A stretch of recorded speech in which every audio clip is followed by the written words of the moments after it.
വാതില് തല്ലി പൊളിക്കുന്നത്.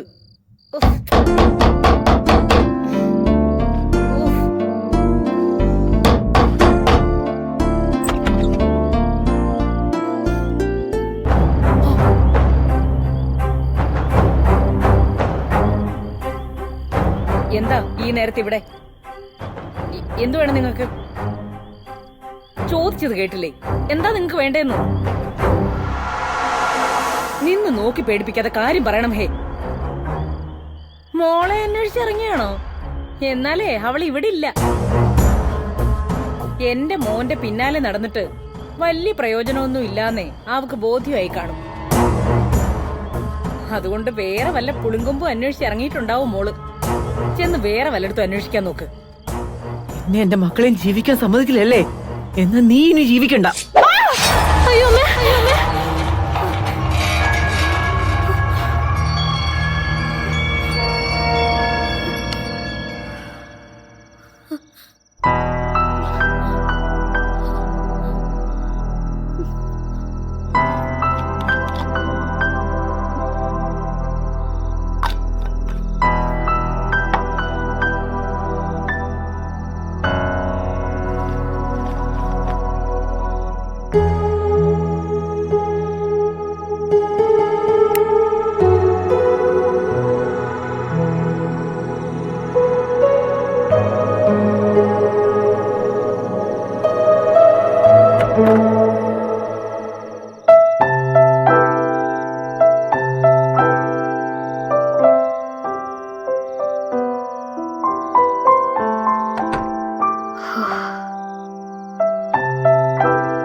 നീ എന്താ ഇവിടെ?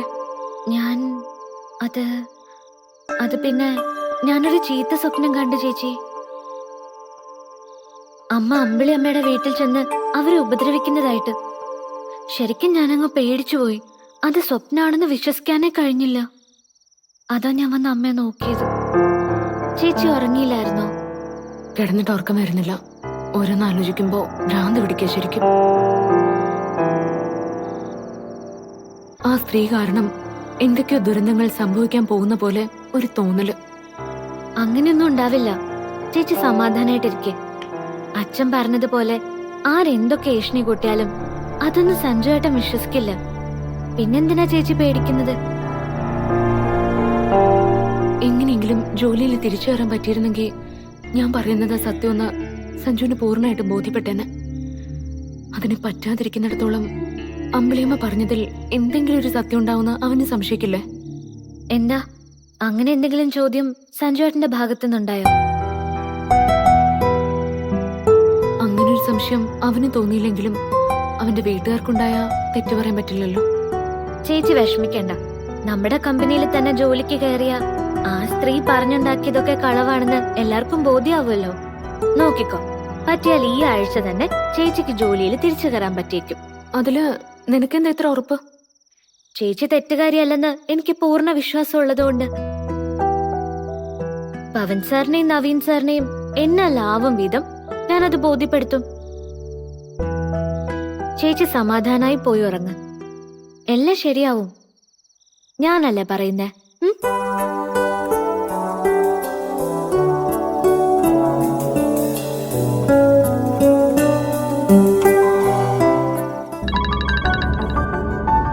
Hello, good morning. Very very good morning dear. രാവിലെ എന്താ പരിപാടി? എന്ത് പരിപാടി? ആസ് യൂഷ്വൽ ഓഫീസിലേക്ക് പോകുന്നു.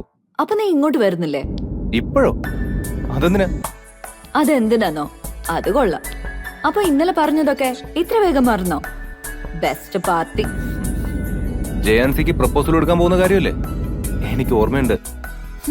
എന്നിട്ടാണോ വരുന്ന എന്തിനാന്ന് ചോദിച്ചേ? വരാൻ പറ്റില്ലെന്ന് ഞാൻ ഇന്നലെ തന്നെ പറഞ്ഞതല്ലേ ഡിയർ? എങ്കിലും ഞാൻ പ്രതീക്ഷിച്ചു സമയമാവുമ്പോ നീ വരുമെന്ന്. ഒരു വലിയ ഡീലിന്റെ പ്രപ്പോസൽ അല്ലേ? നമ്മുടെ കമ്പനിക്ക് വേണ്ടി അത് സബ്മിറ്റ് ചെയ്യുമ്പോ നീയും ഒപ്പം ഉണ്ടാവണമെന്ന് ഞാൻ ആഗ്രഹിച്ചു പോയി. അത് തെറ്റാണ് സാറേ? ആഗ്രഹിക്കുന്നതുകൊണ്ട് തെറ്റൊന്നുമില്ല. പക്ഷെ അത് അങ്ങനെ തന്നെ നടക്കണമെന്ന് വാശി പിടിക്കുന്നത് ശരിയല്ല. ഓ, സമ്മതിച്ചു. വരാൻ താല്പര്യമില്ലെന്ന് മനസ്സിലായി. താല്പര്യമില്ലാഞ്ഞിട്ടല്ല ഏഞ്ചൽ. നിന്റെ കൂടെ പ്രപ്പോസൽ സബ്മിറ്റ് ചെയ്യാൻ ഞാനും ഒപ്പം ഉണ്ടായിരുന്നുവെന്ന് ആരെങ്കിലും പറഞ്ഞ് ചേട്ടായിയോ പപ്പാജിയോ അറിഞ്ഞാൽ എന്തായിരിക്കും അവസ്ഥ? അതെന്താ നീ ആലോചിക്കാത്തത്? ഓ, അറിഞ്ഞാലെന്താ? എന്നായാലും അവരിതൊക്കെ അറിയേണ്ടതല്ലേ? അത് സമ്മതിച്ചു. പക്ഷേ ഇപ്പോഴേ അവർക്ക് സംശയിക്കാൻ അവസരം കൊടുക്കണോ? ശരി, നിന്നോട് തർക്കിക്കാൻ ഞാനില്ല. വരില്ല എന്ന് ഉറപ്പായി. ഈ ഡീലിൽ നമുക്ക് കിട്ടാൻ ഒന്ന് പ്രാർത്ഥിച്ചേക്കണേ. അതെങ്കിലും ചെയ്യാലോ. അത് പിന്നെ പ്രത്യേകിച്ച് പറയേണ്ട ആവശ്യമില്ലല്ലോ. നിനക്ക് വേണ്ടി അല്ലാതെ മറ്റാർക്ക് വേണ്ടിയാ ഞാൻ പ്രാർത്ഥിക്കുന്നത്. അപ്പൊ all the very best my dear. പോയി ഐശ്വര്യമായിട്ട് സബ്മിറ്റ് ചെയ്തിട്ട് വരും. Good luck. Thank you dear. Same to you. Okay.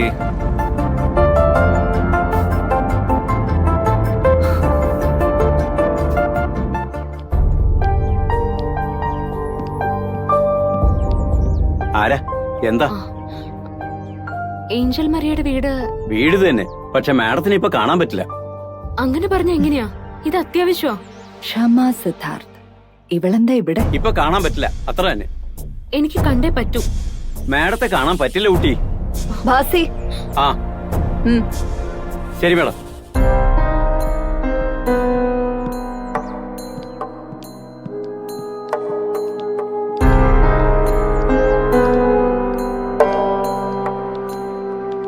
മാഡത്തിന് എന്നെ ഓർമ്മയുണ്ടോ? ക്ഷമ സിദ്ധാർത്ഥ്. Am I right? ആളെ മാത്രമല്ല, എന്റെ പേരും മാഡം മറന്നിട്ടില്ല. ഒപ്പം ജോലി ചെയ്തിരുന്ന ഒരാളെ അത്ര പെട്ടെന്ന് മറക്കുന്ന ശീലം എനിക്കില്ല.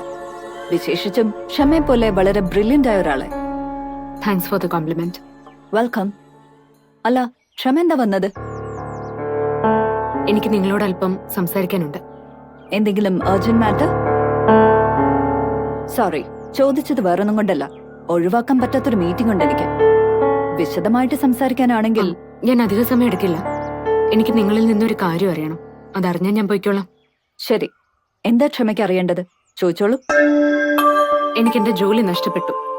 നിങ്ങൾ അതിന് കാരണക്കാരി. Sorry, I didn't get you. ഞാൻ കാരണം നിങ്ങളുടെ ജോലി നഷ്ടപ്പെട്ടെന്നോ? അതെ, നിങ്ങൾക്ക് വേണ്ടി ഞാൻ സ്പൈ വർക്ക് നടത്തിയെന്നോ എനിക്കെതിരെയുള്ള ചാർജ് ഷീറ്റ്. പല ഡോക്യുമെന്റ്സും ഡേറ്റയും നിങ്ങൾക്ക് വേണ്ടി ഞാൻ ചോർത്തി തന്നു മാനേജ്മെന്റ് എനിക്കെതിരെ ഉന്നയിച്ചിരിക്കുന്ന അലിഗേഷൻ. എന്റെ ലാപ്ടോപ്പിലൂടെ അത് നിങ്ങൾക്ക് സെൻഡ് ആയിരിക്കുന്നെന്നാ അവരുടെ കണ്ടെത്തൽ. ഇതില് നിങ്ങൾക്ക് എന്തെങ്കിലും പങ്കുണ്ടോന്ന് എനിക്ക് അറിയേണ്ടത്. സോറി, ഇതുപോലൊരു തമാശ കേട്ടാ എങ്ങനെ ചിരിക്കാതിരിക്കും? Really sorry. നിങ്ങൾക്കിത് തമാശയായിരിക്കും, പക്ഷെ എനിക്കിതെന്റെ ലൈഫിന്റെ പ്രശ്നോ. അതുകൊണ്ടാ നിങ്ങൾ നേരിട്ട് കാണാന്ന് വെച്ചത്. വന്നതിൽ സന്തോഷം. പക്ഷെ വെരി സോറി ടു സേ, ക്ഷമയ്ക്ക് ആള് മാറിപ്പോയി. സ്ഥലവും. എന്നുവെച്ചാ നിങ്ങൾക്ക് ഇതിൽ യാതൊരു റോളും ഇല്ലെന്നാണോ? സോറി, അത് വിശ്വസിക്കാൻ എനിക്ക് കുറച്ച് ബുദ്ധിമുട്ടുണ്ട്. ഈ നിമിഷം വരെ അറിഞ്ഞോ അറിയാതെയോ എന്റെ കമ്പനിയോട് ഞാൻ ഒരു വിശ്വാസവഞ്ചനയും കാണിച്ചിട്ടില്ല. 100% ആത്മാർത്ഥമായിട്ടാ ഞാൻ ഇവിടെ ജോലി ചെയ്തിരുന്നത്. എന്നിട്ടും നിങ്ങൾ കാരണം എനിക്ക് എന്റെ ജോലി നഷ്ടപ്പെടുന്ന അവസ്ഥയിലാ ഇപ്പോ. എന്തിനാ നിങ്ങൾ എന്നെ ബലിയാടാക്കിയത്? എന്ത് ദ്രോഹം ഞാൻ നിങ്ങൾക്ക് ചെയ്തേ? എക്സ്ക്യൂസ് മീ, തന്റെ ഫീലിംഗ്സ് എനിക്ക് മനസ്സിലാവും. But I am helpless. Angel മറിയയ്ക്ക് വേണ്ടി സ്പൈ വർക്ക് നടത്താൻ ഡ്രീംസ് ഓൺ ഫ്രെയിംസിൽ ഞാൻ ആരെയും എൻഗേജ് ചെയ്തിട്ടില്ല. എനിക്കതിന്റെ ആവശ്യമില്ല. പിന്നെ താൻ പറഞ്ഞില്ലേ 100% സിൻസിയർ ആയിട്ടാ ക്ഷമ അവിടെ ജോലി ചെയ്തതെന്ന്. 150% ആത്മാർത്ഥമായിട്ട് ആ കമ്പനിയിൽ ജോലി ചെയ്തവളാ ഞാൻ. എന്നിട്ടും എനിക്കും അവിടുന്ന് ഇറങ്ങി പോരേണ്ടി വന്നു. അതും നിന്നെ പോലെ ചെയ്യാത്ത കുറ്റത്തിന്. എന്ത് ചെയ്യാം? ഡ്രീംസ് ഓൺ ഫ്രെയിംസിലെ മുതലാളിക്ക് നമ്മളെ പോലെ സ്മാർട്ട് ആൻഡ് സിൻസിയർ ആയി വർക്ക് ചെയ്യുന്ന സുന്ദരി കുട്ടികളെ പിടിക്കില്ല. അതിന്റെ കാര്യം എന്താണെന്നറിയോ മോൾക്ക്? നമ്മുടെ സൗന്ദര്യവും സാമർഥ്യവും ബുദ്ധിയും ഉപയോഗിച്ച് അയാളുടെ മക്കളെ നമ്മൾ വല വീശി പിടിക്കുമെന്നുള്ള പേടിയാ ആ കടൽ കിഴവന്. എന്റെ അനുഭവത്തിൽ നിന്ന് ഞാൻ മനസ്സിലാക്കിയതാട്ടോ. നിങ്ങളങ്ങനെ കൂടുതൽ വിശുദ്ധ ചമയൊന്നും വേണ്ട. ഡ്രീംസിന്റെ പല ക്രിയേറ്റീവ് കണ്ടന്റും നിങ്ങൾ അടിച്ചു മാറ്റി ക്ലയൻസിനെ ക്യാൻവാസ് ചെയ്തതിന് കമ്പനിയുടെ പക്കൽ തെളിവുണ്ട്. ഉണ്ടോ? എങ്കിൽ കൊണ്ടുപോയി കേസ് കൊടുക്കാൻ പറ നിന്റെ മുതലാളിമാരോട്. എടിക്കൊച്ചെ, ഒരുപാട് അങ്ങ് മൂപ്പിക്കല്ലേ. ഇല്ലാത്ത സമയമുണ്ടാക്കി നിന്നോട് സംസാരിക്കാൻ തയ്യാറായതേ നീയും എന്നെ പോലെ ചെയ്യാത്ത കുറ്റത്തിന് ശിക്ഷ അനുഭവിക്കുന്ന പെണ്ണായതുകൊണ്ടാ. എന്നുവെച്ച് ആ കൺസിഡറേഷൻ വല്ലാതെ അങ്ങ് മുതലെടുക്കല്ലേ മോളൂസേ. പിന്നെ ഒരു ജോലിയാണ് നിന്റെ പ്രശ്നമെങ്കിൽ നീ വിഷമിക്കണ്ട. നിന്റെ പ്രൊഫൈൽ എനിക്കൊന്ന് മെയിൽ ചെയ്യാം. ക്ഷമയെ പോലെ എക്സ്പീരിയൻസും പെർഫോമൻസും ഉള്ള മിടുക്കികളെ എന്റെ കമ്പനിക്ക് ആവശ്യമുണ്ട്. നല്ല ശമ്പളത്തിന് AM അസോസിയേറ്റ്സ് നിന്നെ പർച്ചേസ് ചെയ്യും. Are you interested? ഔദാര്യത്തിന് നന്ദി, but I am not at all interested. നിങ്ങളെപ്പോലെ ഒരു ഫ്രോഡിന്റെ കമ്പനിയില് ശമ്പളക്കാരി ആവേണ്ട ഗതികൊണ്ടൊന്നും ഈ ക്ഷമിക്കില്ല. ഓ, നീ ആളൊരു ഫയർ ബ്രാൻഡ് ആണല്ലോ മോളെ. ചവിട്ടി പുറത്താക്കിയിട്ടും ഉണ്ട ചോറിന് നന്ദി വേണ്ടോളം ഉണ്ട്. Good, keep it up. എന്നാ പിന്നെ മക്കള് വിട്ടോ. ചേച്ചി ഇത്തിരി തിരക്കില്ല. അത് കഴിഞ്ഞ് നമുക്ക് സൗകര്യം പോലെ കൂടണം. ഓക്കെ? ഇപ്പൊ ഞാൻ പോവാ. പക്ഷെ എനിക്കുണ്ടായ നഷ്ടത്തിന് നിങ്ങളാണ് ഉത്തരവാദിയെങ്കിൽ നോക്കിക്കോ, വെറുതെ വിടില്ല ഞാൻ. അതിന് ഏത് അറ്റം വരെ പോവേണ്ടി വന്നാലും ഞാൻ പോവും. അപ്പൊ അങ്ങനെ ആയിക്കോട്ടെ. ഒരു അഡ്വാൻസ് ഓൾ ദി ബെസ്റ്റ് നേരുന്നു. Excuse me, once again. ഏതായാലും എന്നെ കാണാൻ കഷ്ടപ്പെട്ട് ഇവിടെ വരെ വന്നല്ലേ. ഇയാളുടെ കൂടെ ഒരു സെൽഫി എടുക്കട്ടെ. നോ, എനിക്ക് താല്പര്യമില്ല. അങ്ങനെ പറഞ്ഞാൽ എങ്ങനെയാ? എനിക്ക് താല്പര്യം ഉണ്ടല്ലോ. മസില് പിടിക്കാതെ. എന്തായി കാണിക്കുന്നേ? ചുമ്മാ ഒന്നുമില്ലേലും എന്റെ വീട്ടിൽ വന്ന് എന്നെ ഭീഷണിപ്പെടുത്താൻ ധൈര്യം കാണിച്ച മുതലല്ലേ. ഇടയ്ക്കിടയ്ക്ക് ഒന്ന് സ്മരിക്കാൻ ഇതെന്റെ ഫോണിൽ കിടന്നോട്ടെ. അപ്പൊ ബൈ, മോള് പൊയ്ക്കോ.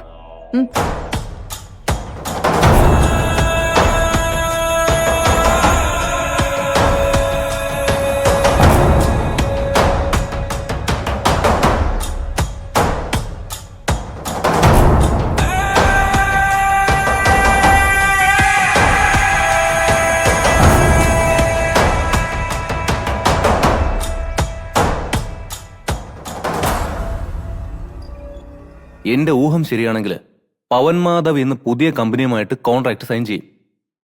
ഞാൻ മനസ്സിലാക്കിയെടുത്തോളം ഡ്രീംസ് ഓൺ ഫ്രെയിംസ് ഇതുവരെ ഉറപ്പിച്ചിട്ടുള്ളതിൽ ഏറ്റവും വലിയ കോൺട്രാക്ട്.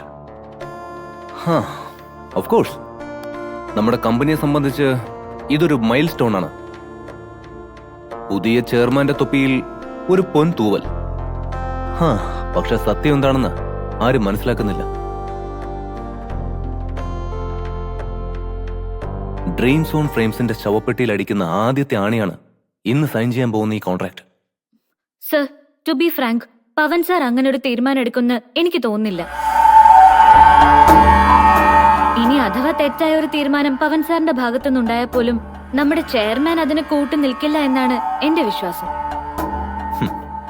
ദയയെ പോലെ നിഷ്കളങ്കമായി ചിന്തിക്കുന്ന ഒരാൾക്ക് ഇങ്ങനെയൊക്കെ തോന്നുന്നത് സ്വാഭാവികം. ഈ കോർപ്പറേറ്റ് ലോകത്ത് സെന്റിമെന്റ്സിനും സോഫ്റ്റ് കോർണറിനും ഒരു സ്ഥാനമില്ല ദയ. Profit, only profit. കിട്ടുന്ന ലാഭത്തിൽ മാത്രമായിരിക്കും ഉടമസ്ഥന്റെ കണ്ണ്. കമ്പനി ലാഭത്തിലാക്കി മറിച്ചു വിൽക്കുമ്പോൾ കിട്ടാൻ പോകുന്ന കോടികളുടെ കണക്ക് കേൾക്കുമ്പോൾ അശോക് മാധവും ആ വഴിക്ക് ചിന്തിക്കും. അത് ചേട്ടായിക്ക് നന്നായിട്ട് അറിയാം. പക്ഷെ എനിക്കതിനോട് യോജിക്കാനാവില്ല. കിട്ടാൻ പോകുന്ന ലാഭത്തെക്കാൾ എനിക്ക് ഈ സ്ഥാപനത്തിൽ വർക്ക് ചെയ്യുന്ന നിങ്ങളെ പോലുള്ളവരുടെ കരിയറും സ്വപ്നങ്ങളുമാണ് വലുത്. അതിനുവേണ്ടി ഞാൻ ഈ ഒറ്റയാൾ യുദ്ധത്തിന് ഇറങ്ങുന്നത്.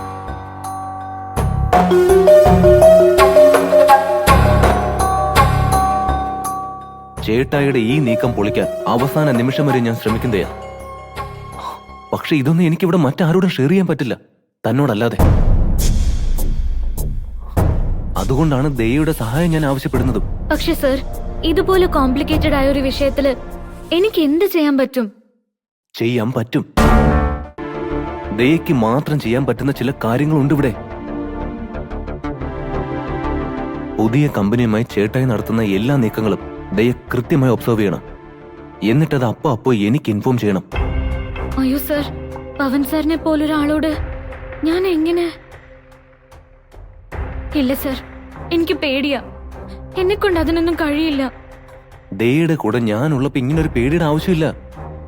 ഇങ്ങനൊരു നീക്കം ഇവിടെ നടക്കുന്നുണ്ടെന്ന് ചേട്ടായി ഒരിക്കലും സംശയിക്കുകയില്ല. പ്രത്യേകിച്ച് ഒരു ന്യൂ കമറായി തന്നെ. അപ്പോ കാര്യങ്ങൾ ഈസിയായി മുന്നോട്ട് കൊണ്ടുപോകാൻ കഴിയണം.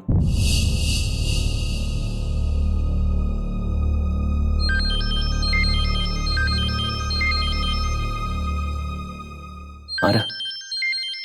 പവൻ സാറാ. എടുക്ക.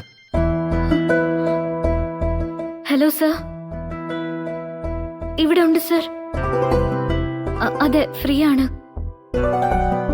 Okay sir. ക്യാബിനിലേക്ക് ചെല്ലാൻ പറഞ്ഞു. കണ്ടില്ലേ, ഇവിടെ സീനിയറായ ഒരുപാട് പേരുണ്ടായിട്ടും ചേട്ടായി എപ്പോഴും തന്നെയാണ് പല മീറ്റിങ്ങുകൾക്കും അസിസ്റ്റ് ചെയ്യാൻ വിളിക്കുന്നത്. അത് തന്നിൽ അത്രമാത്രം വിശ്വാസമുള്ളത് കൊണ്ടാ. ആ വിശ്വാസം മുതലെടുത്ത് വേണം നമുക്ക് മുന്നോട്ടുള്ള നമ്മുടെ നീക്കങ്ങൾ പ്ലാൻ ചെയ്യാൻ. ദയ്ക്ക് മനസ്സിലാവുന്നുണ്ടോ? ആ എങ്കിൽ ചെല്ല. തന്റെ മിഷൻ ഇപ്പൊ സ്റ്റാർട്ട് ചെയ്യാ. Go head and good luck.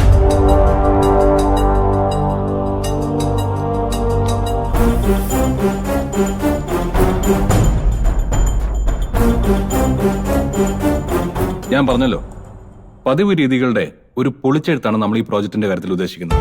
സാറിന്റെ മനസ്സിലുള്ള ഒരു ഐഡിയ കിട്ടുകയാണെങ്കിൽ നമുക്ക് ആ രീതിയിൽ. നോ എന്റെ മനസ്സിലുള്ള ഐഡിയയുടെ പുറത്തല്ല നിങ്ങൾ വർക്ക് ചെയ്ത് തുടങ്ങേണ്ടത്. Excuse me sir. Please come.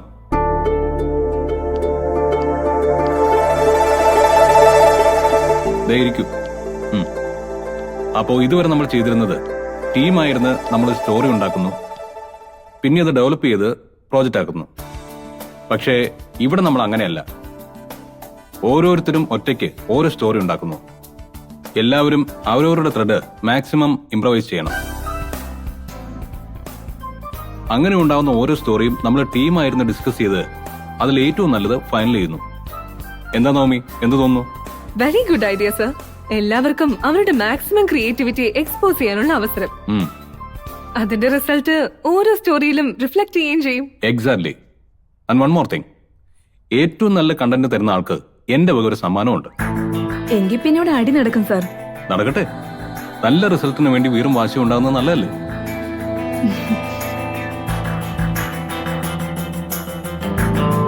അപ്പോ ഈ പ്രോജക്റ്റിൽ ഇതാണ് നമ്മുടെ ഒരു ടോട്ടൽ സ്ട്രാറ്റജി. നവമി, എല്ലാവർക്കും വേണ്ട ഒരു ഗൈഡ് ലൈൻ കൊടുക്കണം. Sure sir. പിന്നെ ആർക്കും ഈ മത്സരത്തിൽ പങ്കെടുക്കാം. ചിലപ്പോ ഞാനും ഒന്ന് ട്രൈ ചെയ്തിരിക്കും. എങ്കിൽ സമ്മാനം സാറിന് തന്നെ ആയിരിക്കും. നോക്കാം. അപ്പൊ ഏറ്റവും നല്ല സ്റ്റോറി കണ്ടന്റിനുള്ള ഹണ്ട് നമ്മൾ ഇവിടെ തുടങ്ങുന്നു. Best of luck buddies. Thank you sir.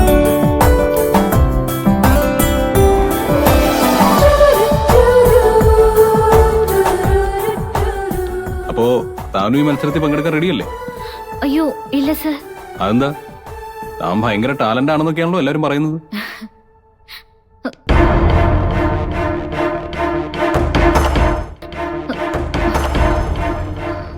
എവിടെ തന്റെ ബോയ് ഫ്രണ്ട് തന്ന റിങ് എവിടെ? അത് ഞാൻ മറന്നുപോയി സർ. ബോയ് ഫ്രണ്ട് തന്ന റിങ് മറക്കാന്ന് വെച്ചാ അയാളെ മറക്കുന്ന പോലെയല്ലേ? അതോ ഇനി അങ്ങനെ ഒരാളില്ലെന്നാണ്?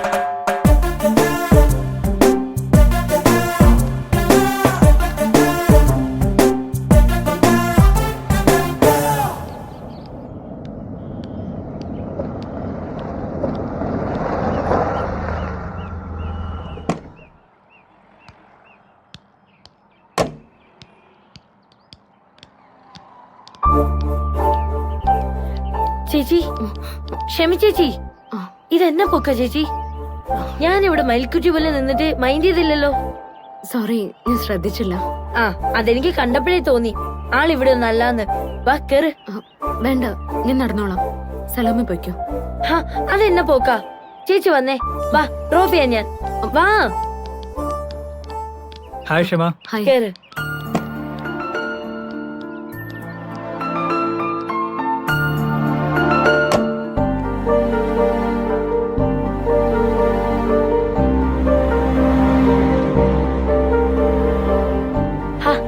നല്ല ചൂട് ബജ്ജി എടുത്ത് കഴിക്ക് ക്ഷമ ചേച്ചി. എനിക്ക് വേണ്ട സലോമി. അയ്യോ അങ്ങനെ പറയല്ലേ. വേണ്ടെന്ന വാക്ക് കേൾക്കാൻ കാത്തിരിക്കാണ് ഇവള്. താൻ കഴിച്ചേ, അല്ലെങ്കിൽ ഈ പ്ലേറ്റ് കൂടി എന്റെ അനിയത്തി വിഴുങ്ങും. അച്ചായ, ക്ഷമ ചേച്ചി ആകെ മൂഡ് ഓഫില്ല. അതിന്റെ കൂടെ ചീഞ്ഞ കോമഡി പറഞ്ഞ് പാവത്തിനെ വിഷമിപ്പിക്കില്ലേ? വണ്ടി നിർത്തറ.